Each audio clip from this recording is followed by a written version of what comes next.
Ika-6 na kabanata. Ang mga selyo. Nakita kong tinanggal ng tupa ang una sa 7 selyo ng nakarolyong kasulatan, at narinig kong nagsalita sa tinig na parang kulog ang isa sa 4 na buhay na nilalang. Halika, ang sabi niya. Nang tumingin ako, nakita ko ang isang puting kabayo. Ang nakasakay sa kabayo ay may hawak na pana. Binigyan siya ng korona. At umalis siya upang lumusob at magtagumpay sa pakikipagdigma. Nang tanggalin ng tupa ang 2 selyo, narinig kong sinabi ng 2 buhay na nilalang, halika, at lumitaw ang isang pulang kabayo.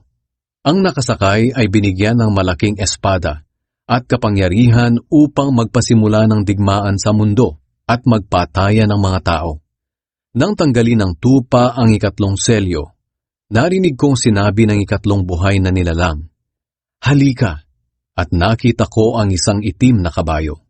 Ang nakasakay ay may hawak na timbangan. May narinig akong parang tinig mula sa 4 na buhay na nilalang. At sinabi sa nakasakay sa kabayo, itaas mo ang presyo ng pagkain. Ang presyo ng 1 kilo ng harinang trigo ay dapat 1 araw na sahod. At ganoon din ang presyo ng 3 kilo ng harinang sebada, pero huwag itaas ang presyo ng langis at alak. Nang tanggalin ng tupa ang 4 na selyo, narinig kong sinabi ng 4 na buhay na nilalang, halika, at nakita ko ang isang maputlang kabayo. Ang pangalan ng nakasakay ay Kamatayan, at kasunod nito ang Hades. Binigyan sila ng kapangyarihang patayin ang 4 na bahagi ng populasyon ng mundo sa pamamagitan ng digmaan, gutom, sakit, at mababangis na hayop. Nang tanggalin ng tupa ang 5 selyo, nakita ko sa ilalim ng altar ang kaluluwa ng mga taong pinatay dahil sa tapat na pangangaral nila ng salita ng Diyos.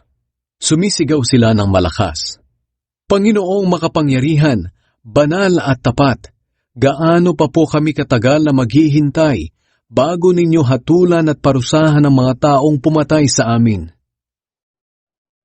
Bawat isa sa kanila ay binigyan ng puting damit at sinabihang maghintay ng kaunti pang panahon, hanggang sa mabuo ang bilang ng kanilang mga kapatid at kapwa naglilingkod sa Diyos na papatayin ding tulad nila. Nang tanggalin ng tupa ang 6 na selyo, lumindol ng malakas. Nagdilim ang araw na kasing itim ng damit panluksa, at pumula ang buwan na kasimpula ng dugo. Nahulog sa lupa ang mga bituin na parang mga hilaw na bunga ng igos na hinahampas ng malakas na hangin. Naalis ang langit na parang binilot na papel, at naalis din ang mga bundok at isla sa kinalalagyan nila.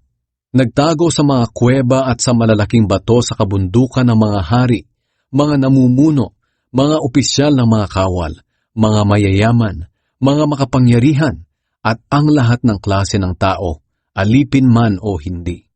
Sinabi nila sa mga bundok at mga bato, tabunan ninyo kami at itago upang hindi namin makita ang mukha ng nakaupo sa trono at upang makaligtas kami sa galit ng tupa, sapagkat dumating na ang araw na parurusahan nila ang mga tao at walang sino mang makakapigil sa kanila.